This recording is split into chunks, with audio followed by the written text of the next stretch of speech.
அஞ்சு வண்ண பூவேவா இருக்கட்டும் இல்ல பெண்வெளி நாயாக இருக்கட்டும், ரெண்டுமே ரொம்ப முக்கியமான பாடல். இது எப்படி நடந்தது சார்? பாடல் எழுதாத நேரங்களில் மற்ற நேரங்கள் பொதுவாக நிறைய வாசிச்சுட்டு தான் இருப்பேன், புத்தகம் படிப்பேன். அப்படியே வாசிச்சுட்டு இருக்கும்போது தான் கால் வந்தது. ஒரு இன்ப அதிர்ச்சி தான் அது. அந்த விண்வெளி நாயகால கமல் சாருங்கிறது எனக்கு மனசுக்குள்ள இல்லை. அப்போ சாங் எழுதும்போது அந்த சக்திவேல் ஒரு கதாபாத்திரம் தான் இருந்தது. அடியாளத்தில் கமல்ங்கிற ஒரு தனி மனிதன் மேலே ஒரு பெரும் காதல் இருக்கு இல்லையா, அதுவும் சேர்ந்து தான் வேலை செஞ்சுருக்கோம். விடியல் வீரா அப்படிங்கிற ஒரு வார்த்தையுமே அங்கேருந்து தான் வந்திருக்கும். அஞ்சு வண்ண பூவேனா என்ன, ஒரு பூக்கு 5 வண்ணம் இருக்குமா இல்லை எப்படி? ஒரு பூக்கு 5 வண்ணம் இருந்தால் எப்படி இருக்கும் நீங்கள் வச்சு பாருங்க, அவ்வளோ ஸ்பெஷல். அதுதான் அந்த பாடல் பாடக்கூடிய அந்த அம்மாக்கு அந்த குழந்தை அவ்வளோ ஸ்பெஷல்.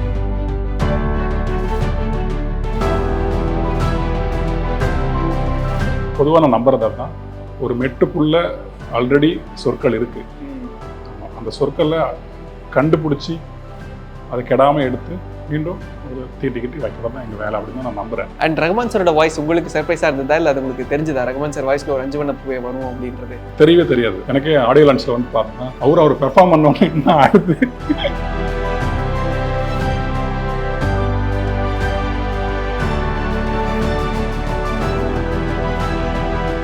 வணக்கம் சார், எப்படி இருக்கீங்க? வணக்கம் தோழர், நல்லா இருக்க.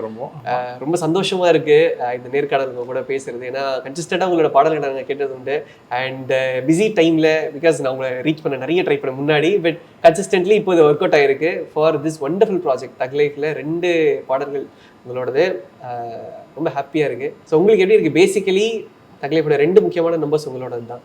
பெரும் மகிழ்ச்சி தான். ஏன்னா இப்போ மணி சார் படத்தில் எழுதுறோங்கிறது ஒன்று, ரஹ்மான் சாருக்கு எழுதுறோங்கிறது ஒன்று, இன்னும் பெரிய போனஸாக கமல் சார் ஒருத்தர். அப்புறம் என்னுடைய முதல் படத்தினுடைய கதாநாயகனான சிம்பு எனக்கு ஒரு பெரும் மாற்றத்தை ஏற்படுத்தி கொடுத்த 96 படத்தினுடைய கதாநாயகி, இவங்க எல்லாம் ஒன்றா இருந்தது பெரும் மகிழ்ச்சி.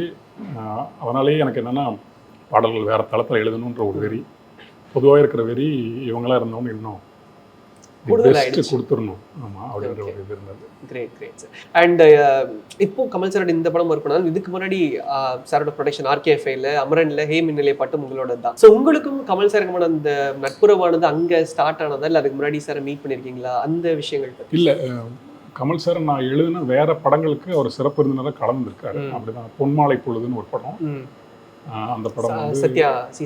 ஆமாம், சி சத்யா இசை, கண்ணதாசனுடைய பேரன் நடிச்சிருந்தாரு. அதற்காக தான் கமல் சார் வந்திருந்தார். கண்ணதாசன் மேலே ஒரு வெறி கொண்டவர் கமல் சார். நீங்களும் அப்படிதான்? ஆமாம், வெறி. அப்படி தான் கமல் சாரை பார்த்துருக்கேன். அப்புறம் நிறைய படப்பிடிப்புகள்லாம் போய் தேடி கமல் சாரை பார்த்துருக்கேன். அப்படி தான் மின்னலை பாட்டு எழுதும்போது கூட நான் கமல் சாரை பார்க்கல, இந்த ஸ்டேஜில் தான் பார்த்தேன் தக் லைஃப்பில். கமல் சார் எனக்கு ரொம்ப நெருக்கம்னா எந்த வகையிலன்னா, எனக்கு பிடிச்ச கண்ணை கலைமணி பாடனுடைய கதாநாயகன் அவர் தான். என்னை சினிமாவுக்கு ஓட வச்ச பாட்டு, அந்த வகையில் ரொம்ப நெருக்கம்.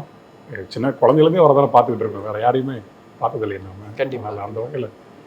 இன்னொன்று ப்ரோவுக்கு ரொம்ப நன்றி, நான் மறந்துட்டேன் பாருங்க. ஹே மின்னலை பாட்டுக்கு எனக்கு ஒரு பெரிய அங்கீகாரம், ஒரு அவார்டு ஒன்று கொடுத்தாங்க. கொடுத்தீங்க, ரொம்ப மகிழ்ச்சி, ரொம்ப நன்றி. அதுக்கு கண்டிப்பாக சார், அது ஒரு பெரிய ஊக்கம் தான் எனக்கு. ஆமாம். அண்ட் இந்த பாடல் தக் லைஃப்ல வந்து நம்ம அந்த ட்ராக்காக பார்க்குறப்போ கதைக்கும் சரி அந்த விஷயத்துக்கும் ரொம்ப முக்கியமான பாடலாக 2 பாடலுமே வந்து இருந்திருக்கு. பிகாஸ் அஞ்சு வண்ண பூவேவா இருக்கட்டும் இல்லை பெண்வெளி நாயாக இருக்கட்டும், ரெண்டுமே ரொம்ப முக்கியமான பாடல். ஸோ இந்த காம்போ எப்படி நடந்தது? பிகாஸ் உங்களுக்கு அந்த ஒரு ஆசை மணி சார் உடைய ப்ராஜெக்ட், ரஹ்மான் சார் ப்ராஜெக்ட்ல இருக்கணும் அப்படிங்கிறது, இது எப்படி நடந்தது சார்? அது அவங்க தான் சொல்லி, அவங்ககிட்ட தான் கேட்கணும், என்கிட்ட கேட்கறது. மணி சார் ஆஃபீஸ்லேருந்து கூப்பிட்டாங்க, ட்ராக் கொடுத்தாரு, இந்த சிச்சுவேஷன் எழுதணும்னாரு. முதல் பாட்டு எழுதினேன் சார். அப்புறம் உடனே நெக்ஸ்ட் பாட்டு போடலாமான்னு கேட்டாரு. அது முதல்ல இப்போ எழுதி அது ஓகேனது ஒரு அதிர்ச்சி. இது 2வது கேட்டு இன்னொரு பேர் இருந்துச்சு. 2வது பாட்டையும் சிறப்பாக எழுதி கொடுத்தோம். ட்ராக்ல வந்ததுக்கு பிறகு இப்போ எல்லாருமே சொல்லும் போது சரி நம்ம சரியாக தான் இருக்கும் அப்படின்னு ஒரு இது. ஓகே சார், எந்த சூழ்நிலையில் அந்த கால் வந்தது? பிகாஸ் கண்டிப்பாக நீங்கள் இன்னொரு பாடல்கள் போயிட்டு இருப்பீங்க அண்ட் மணி சாரோட ஆஃபீஸ்லேருந்து வருதுன்றப்போ உங்களுக்கு அது எப்படி இருந்தது இனிஷியலி? ஒரு இனம் புரியாத ஒரு அமைதின்னு சொல்லுவாங்க இல்லையா, அது இருந்தது. அப்போ நான் பாடல் எழுதாத நேரங்களில் மற்ற நேரங்களில் பொதுவாக நிறைய வாசிச்சுட்டு தான் இருப்பேன், புத்தகம் படிப்பேன். அந்த வெளியே சுற்றுறதெல்லாம் குறைஞ்சிருச்சு ரொம்ப. அந்த 10க்கு 10 அறைக்குள்ளேயே உட்காந்துட்டு ஏதாவது ஒன்று வாசிச்சுட்டு லைஃப் ஆஃப் வாழ்க்கையிலேருந்து வந்துட்டீங்க. ஆமாம், அந்த வாழ்க்கையில் இப்போ அசை போட்டுக்கிட்டு இருக்கேன். அப்படியே வாசிச்சுட்டு இருக்கும்போது தான் கால் வந்தது. ஏதோ ஒரு புத்தகம் வாசிட்டு இருக்கும்போது வந்தது. ஒரு இன்ப அதிர்ச்சி தான் அது எனக்கு. அந்த நொடியில் எனக்கு என்னென்னா, இது எந்த வகையிலும் நம்ம மிஸ் பண்ணிடக்கூடாது அப்படிங்கிற ஒரு இது வந்துருச்சு. ஓகே. அதுக்கு முன்னாடி வாய்ப்புகள் தேடி மெட்ராஸ் டாக்கீஸ் ஆஃபீஸ் போனது உண்டா சார்? அப்போ நிறைய முறை போயிருக்கேன். உள்ளே போனதில்லை, வெளியே நிற்பேன், சாரை பார்க்கணும்னு சொல்லுவேன். நீங்கள் யார் என்னம்பாங்க, அங்கேயே நம்ம வெளியே தள்ளி விட்டுருவாங்க. அப்படிதான் நிறைய முறை போயிருக்கேன். அது அமையும் போது தான் அமையணும் ஒன்று இருக்குது. ரகுமான் சார்கிட்ட அதே மாதிரி தான் நிறைய முறை வாய்ப்புலாம் போய் தேடி பார்த்துருக்கேன். ஒரு 2 படங்கள் கூட அமைஞ்சு கிட்ட போய் அது தவறி போனது. ஓகே. சரி, இப்படி ஒரு படத்தில் நான் உட்காரணும் அப்படிங்கிறதுக்காக தான் அவங்க தள்ளி போச்சுன்னு இப்போ நான் மனசை வந்து இது பண்ணிக்கிறேன். இது இந்த மாதிரி வாய்ப்பு எனக்கு தெரிஞ்சு எனக்கு கிடைச்சது எனக்கு ஒரு பெரிய கிஃப்ட்னு நான் நினைக்கிறேன். கண்டிப்பாக. ஸோ 20 ஆண்டு பயணம், பிகாஸ் 2005 தொட்டி ஜெயால உங்களுடைய திரைப்பயணம் ஆரம்பிச்சு 2025 தக்லீஃப் வரைக்கும் வந்திருக்கு. 20 ஆண்டுகளில் இப்போ கார்த்திக் நேத்தா அவர்கள் ஒரு முக்கியமான ஒரு இடத்துல வந்து நிற்கிறாரு. ஸோ இந்த 20 ஆண்டு பயணம் கண்டிப்பாக ஒரு பெரிய போராட்டமாக நிறைய விஷயங்கள் இருக்கும். பிகாஸ் நீங்கள் இண்டஸ்ட்ரிக்குள்ளே வர்றதுக்கு முன்னாடி, இன்ஃபேக்ட் நான் தெரிஞ்சுக்கிட்டது 9 வயசில் சினிமாவுக்கு வரணும்னு நீங்கள் ஓடி வந்திருக்கீங்க வீட்டை விட்டு. ஸோ அந்த ஒரு பெரிய ஒரு விஷயம் அப்படிங்கிறது கண்டிப்பாக நம்ம பேசணும். ஸோ அந்த காதல் அண்ட் அந்த ஜேர்னி சார் 20 ஆண்டுகள். ஆமாம், அது நிறைய ஏற்ற இறக்கங்கள் உண்டு.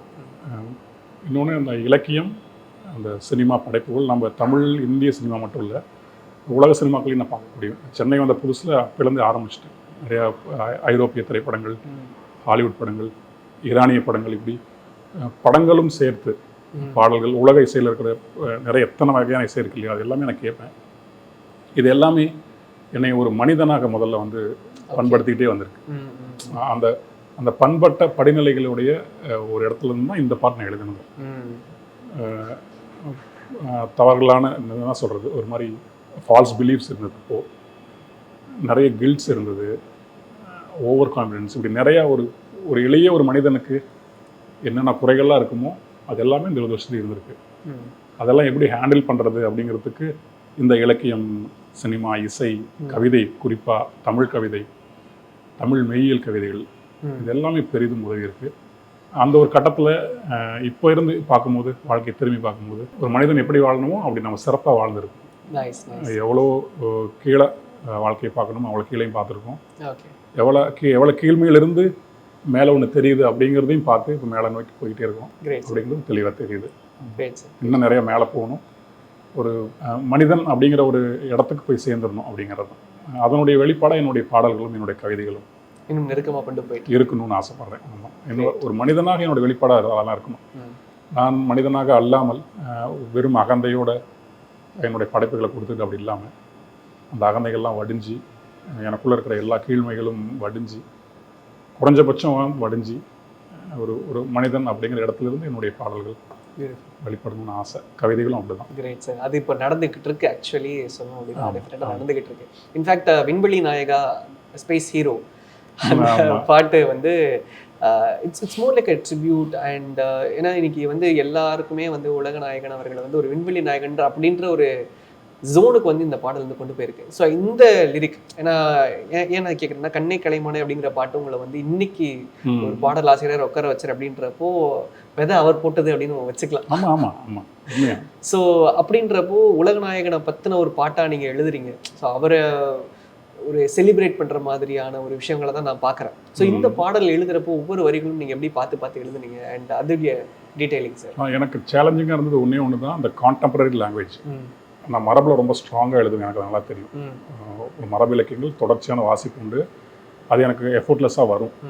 இப்போ இந்த விண்வெளி நாயகால நாம் கேட்கக்கூடிய மக்கள் இருக்காங்க இல்லையா, அவங்க இன்றைக்கி இருக்கக்கூடிய மக்கள், அவங்க மரபு பெருசாக பரிச்சயம் இல்லாத மக்கள். அதனால் அந்த ஒவ்வொரு ஃப்ரேஸ்குள்ளேயுமே இன்றைய காலகட்டத்தில் இருக்கக்கூடிய மக்களுக்கும் புரியக்கூடிய மொழி, புரியக்கூடிய படிமங்கள் இருக்கணும் அப்படிங்கிறதுலாம் ஒரு பெரிய சேலஞ்சிங்காக இருந்துச்சு. அது ஓரளவுக்கு எடுத்திருக்கேன்னு நினைக்கிறேன். அது மணிசார் நிறைய எழுதி கொடுத்ததில் அவர் கரெக்டாக இது பண்ணி எடுத்துட்டாரு. இன்னொன்று இப்போ கமல் சாருங்கிறது எனக்கு மனசுக்குள்ள இல்லை. அப்போது சாங் எழுதும் போது அந்த சக்திவேல் அப்படிங்கிற கதாபாத்திரம் தான் இருந்தார். அப்படி தான் எழுதினேன். அடிகாலத்தில் கமல்ங்கிற ஒரு தனி மனிதன் மேலே ஒரு பெருங்காதல் இருக்கு இல்லையா, அதுவும் சேர்ந்து தான் வேலை செஞ்சுருக்கோம். ஆமாம், விடியல் வீரா அப்படிங்கிற ஒரு வார்த்தையுமே அங்கேருந்து தான் வந்திருக்கும். அது சக்திவேலுக்கு வந்திருக்காது.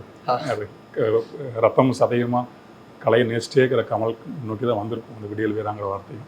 விண்வெளி நாயகாங்கிறதும் ரகுமான் சார் மண்டையில் அப்படி தான் உதிச்சிருக்கும். அது ஆமாம், அதுக்கப்புறம் தான் அது ஸ்பேஸ் ஹீரோலேருந்து விண்வெளி நாயகாவும் மாறிச்சு. ரெண்டுமே கலந்து தான் வந்திருப்பாங்கன்னு நான் நினைக்கிறேன். அந்த அருவி நீ, மௌனம் நீ, கவனம் நீ, சவனம் நீ, இது எல்லாமே சக்திவேலுக்கும் பொருந்தும், தனி வாழ்க்கையில் இருக்கக்கூடிய கமலஹாசனுக்கு பொருந்தும் நான் நினைக்கிறேன். சார் கமல் சார் என்ன ரெஸ்பாண்ட் பண்ணுறாரு அவர் அந்த லிரிக்கலா பார்த்து கேட்டு? பிகாஸ் கண்டிப்பாக ப்ரொடியூசர் அவருடைய பங்கு அதில் இருந்திருக்கணும். ஸோ அவர் சார் தனிப்பட்ட முறையில் நான் பார்க்கல அவர் ஸ்டேஜில் சொன்னது தான், அருமையாக இருக்க பாடல்கள்லாம் சொன்னது தான். ரொம்ப ஆர்வமாக இருக்கேன் கமல் சாரோட தனியாக உட்காந்து ஓகே அவர்கிட்ட நிறைய கற்றுக்கணும் அப்படின்னு நினைக்கிறேன். ஆனால் அது வாய்ப்பு அமைய மாட்டேது, அமைஞ்சிடும். கண்டிப்பாக அமைஞ்சிடும் சார். ஏன்னா எனக்கு தெரிஞ்ச அவரோட ப்ரொடக்ஷனில் 2வது படம் நம்ம பேசுகிற மாதிரி அமரனுக்கு அப்புறம் தக் லைஃப்ல நீங்கள் தொடர்ந்து இது அமைய போகுது. முக்கியமாக பாடல்கள் பற்றி நம்ம பேசிகிட்டு இருக்கும் பொழுது அஞ்சு வண்ண பூவேன்ற ஒரு பாட்டு அதுவும் இப்போ சூப்பர் ட்ரெண்டிங்கில் போயிட்டு இருக்கு. ஏன்னா ரொம்ப நாளுக்கு அப்புறம் ரகுமான் சாருடைய ஒரு தாலாட்டு பாட்டாக வந்து எல்லாரும் எதிர்பார்த்துருக்காங்க. ஸோ பேசிக்கலி அஞ்சு வண்ண பூவேன்னா என்ன, ஒரு பூக்கு 5 வண்ணம் இருக்குமா இல்லை எப்படி? ஒரு பூக்கு 5 வண்ணம் இருந்தால் எப்படி இருக்கும் நீங்கள் வச்சு பாருங்க.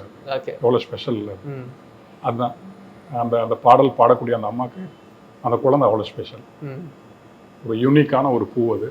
ஓகே, அது நோவேர் எல்ஸ் அந்த பூ கிடையாது, என்னோட குழந்தை தான் அது அப்படின்னு ஒரு தாய் சொல்கிற மாதிரி தான். அது வழமையாக நம்ம தமிழ் மரபில், தமிழ் நாட்டார் மரபில் இருக்கக்கூடிய தாலாட்டோட ஒரு வகை தான் அந்த பாட்டு. அப்படி தான் அதை ஃபீல் பண்ணணும்னு மனசுக்குள்ள நினச்சது. ஓகே, ஒரு தாய்மையின் குரல் என்னுடைய மகனை பார்த்து, அதுவும் நாட்டுப்புற தாய் பாடும்போது எப்படி பாடுவா, அந்த லாங்குவேஜ் இருக்கணும்னு நினச்சோம். சில இடங்கள் ஆனால் அந்த லாங்குவேஜ் கொஞ்சம் மீறுற மாதிரி இருந்தது. ஏன்னா அது கதைக்குள்ளேயே அது இருக்கணும் அப்படிங்கிறதுக்காக.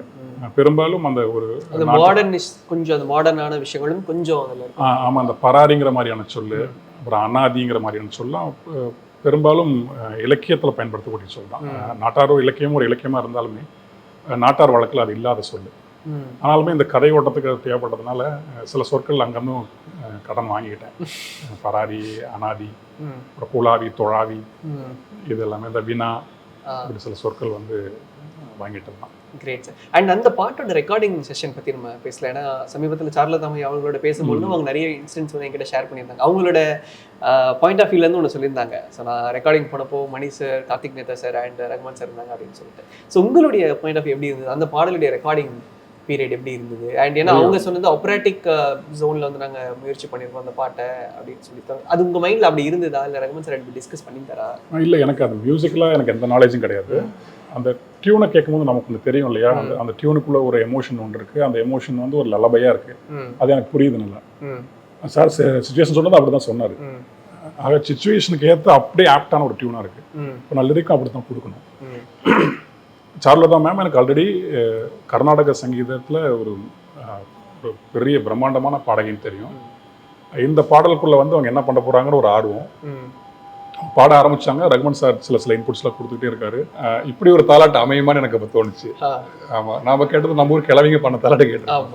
இசை தெரியாத கிழவிங்க தான் பாடிப்பாங்க. இளையராஜா சார் பாட்டு நிறைய கேட்டிருக்கோம் தாலாட்டு பாட்டு. அது அந்த இந்திய இசை வகைக்குள்ள அது இருக்கும் இல்லையா? கண்டிப்பா இந்திய ஹிந்துஸ்தானிக்குள்ள இருக்கலாம், இல்லை இந்திய இசைக்குள்ள இருக்கும். பட் நம்மளோட அந்த ஃப்ளேவர்ல இருக்கு. ஆமாம், ஒரு ஃபோக் க்ளோரு, ஒரு உலகளாவிய ஒரு ஆக்சன்ஸோட போயிட்டு இருக்கடா, என்னடா புதுசாக இருக்கே அப்படின்ட்டு பாடும்போது ரொம்ப ஆச்சரியமாக தான் எனக்கு இருந்துச்சு.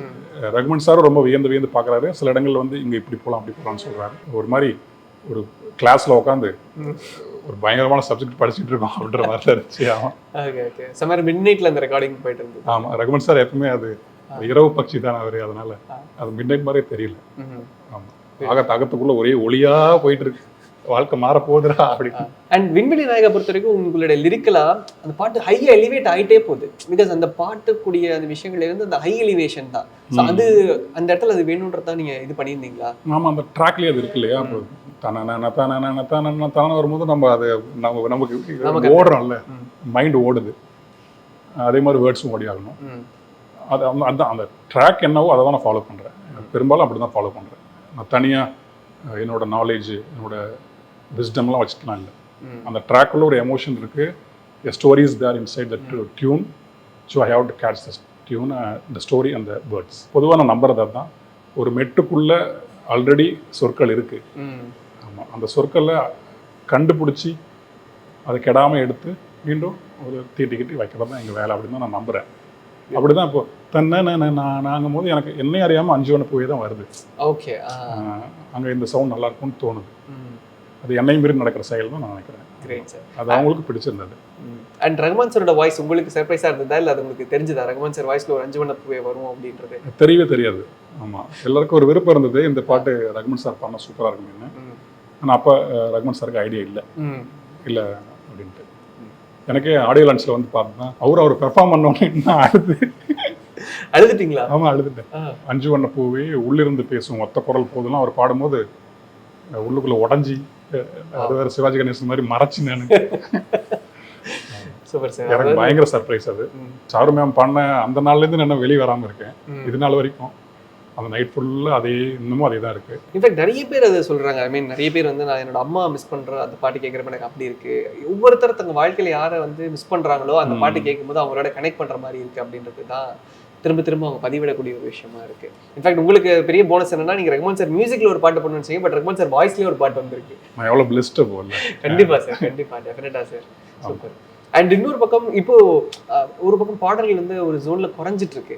ஆனால் தகிலை பொறுத்த வரைக்கும் 8-9 படங்கள் கிட்டக்க வந்து ரிலீஸ் பண்ணாங்க. ஸோ அஸ் லிரிசிஸ்ட் நீங்கள் இதை எப்படி பார்க்குறீங்க? நிறைய படங்கள் நமக்கு தெரியல படங்களாக பாட குறையிறது அப்படின்றது.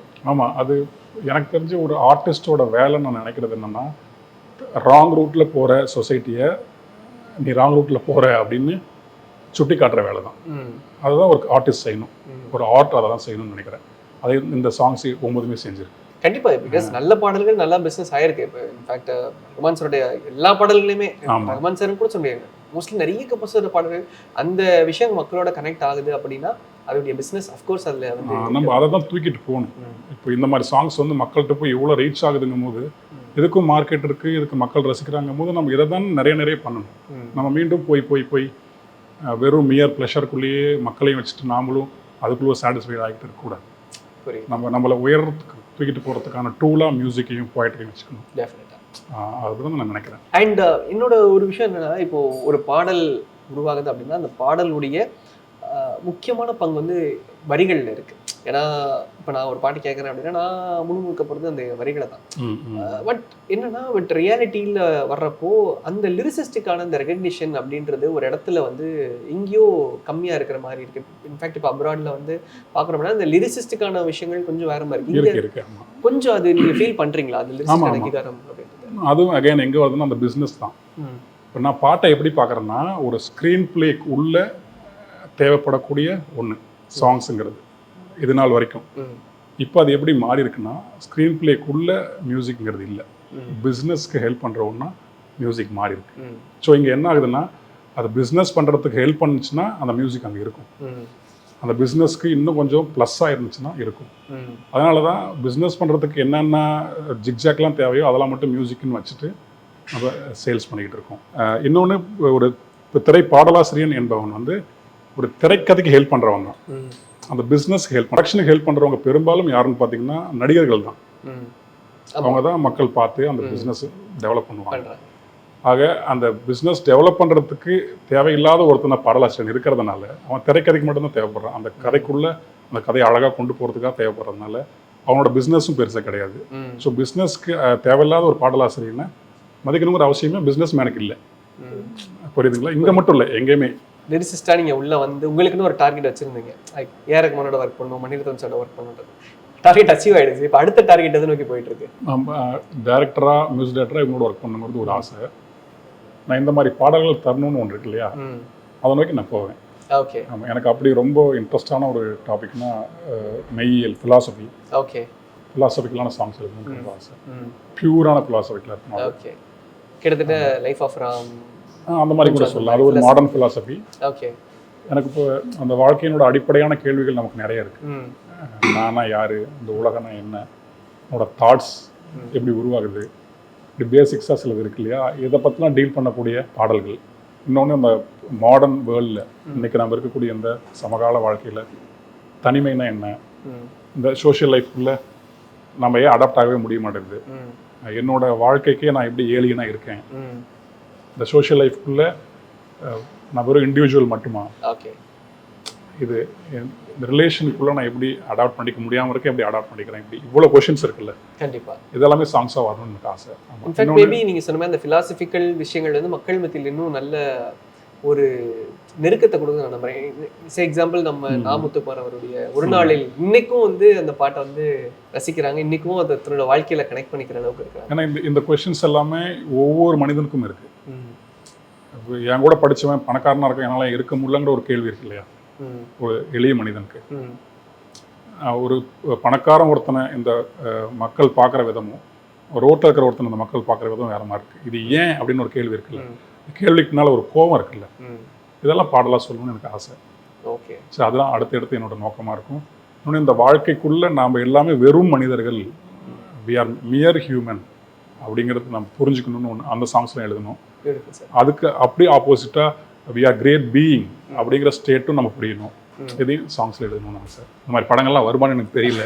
ஒரு இண்டிபெண்டன்ட் பாட்டா நீங்க எழுதி வச்சுக்கணும்னு இண்டிபெண்டன்ட்டா, ஏன்னா இன்னைக்கு இண்டிபெண்டன்ட்கான அந்த ஜோன் நல்லா இருக்குன்னு நினைக்கிறேன். ஆமாம், அப்படியே அங்கேயும் கூட பிஸ்னஸ் தான் ரோல் ப்ளே பண்ணுது.